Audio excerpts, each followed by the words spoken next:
रूस और यूक्रेन के बीच बढ़ते तनाव ने वर्ल्ड वॉर 3 की सुगबुगाहट तेज कर दी है। पूरी दुनिया दो धड़ों में बटी नजर आ रही है। एक धड़ा अमेरिका और ब्रिटेन जैसे पश्चिमी देशों का है जो खुलकर यूक्रेन के साथ खड़े हैं, तो दूसरा धड़ा चीन जैसे देशों का है जो रूस के साथ हैं। रूस ने यूक्रेन सीमा पर अपने सैनिकों की बड़ी फौज तैनात कर रखी है। मिसाइल, तोप जैसे भारी भरकम हथियार यूक्रेन की तरफ मुंह बाए खड़े हैं, तो वहीं दूसरी ओर यूक्रेन भी अमेरिका की मदद से रूस की सीमा पर अपने सैनिक तैयार कर रहा है। इस बीच रूसी राष्ट्रपति व्लादिमीर पुतिन ने इस साल पहली बार यूक्रेन संकट पर प्रतिक्रिया दी है। पुतिन ने मंगलवार को कहा है कि अमेरिका रूस को यूक्रेन के साथ युद्ध शुरू करने के लिए उकसा रहा है।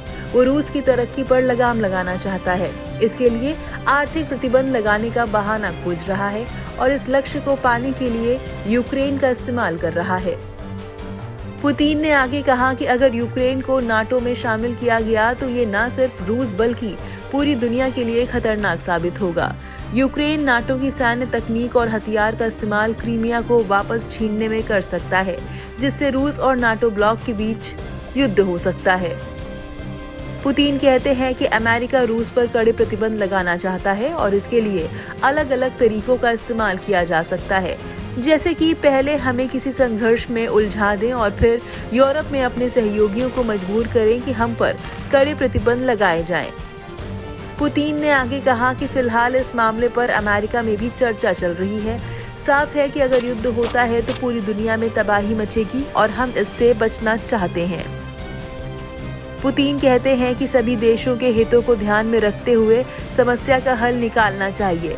अमेरिका और नाटो ने पिछले हफ्ते रूस की मांगों पर लिखित जवाब दिया था। इस पर पुतिन ने कहा कि इसमें भी रूस की प्रमुख चिंताओं को नजरअंदाज कर दिया गया था। ये दूसरा मौका है जब राष्ट्रपति पुतिन ने यूक्रेन के साथ विवाद पर बयान दिया है। जब पहली बार 23 दिसंबर को बयान दिया था तो उनके तेवर कुछ और थे। तब पुतिन ज्यादा आक्रामक मोड में थे, लेकिन इस बार उनका रुख बदला हुआ नजर आया। पुतिन ने कहा, मुझे उम्मीद है कि हम इस परेशानी का हल ढूंढ लेंगे। हालांकि ये आसान नहीं है, हम इसे समझते हैं। इस बीच यूएनएससी में इस मुद्दे पर हुई वोटिंग से दूर रहने के लिए रूस ने भारत को धन्यवाद कहा है। रूसी डिप्लोमेट ने सोशल मीडिया पर लिखा है, अपने 4 सहयोगियों चीन, भारत, गैबोन और केनिया का धन्यवाद, जो मतदान से पहले अमेरिकी दबाव के बावजूद डटे रहे।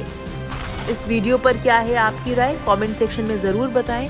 देश विदेश की तमाम बड़ी खबरों से जुड़े रहने के लिए आप सब्सक्राइब करें हमारा यूट्यूब चैनल TV9 डिजिटल।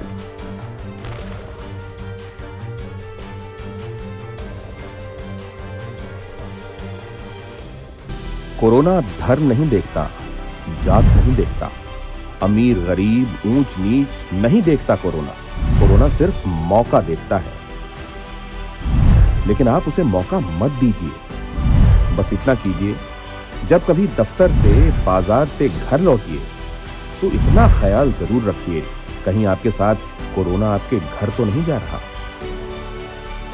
भूलिए मत, कोरोना अभी जिंदा है।